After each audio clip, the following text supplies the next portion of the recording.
2.5 to 3,000 people. They were only working in the building, which I was. They are saying that they should stop corruption. Yeah. And because everybody have to work.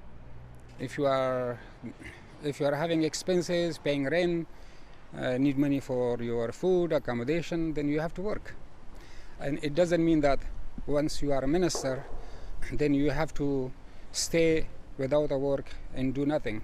So it's not like this. And also I encourage all other politicians, they should take a step forward and should work after their retirement from job.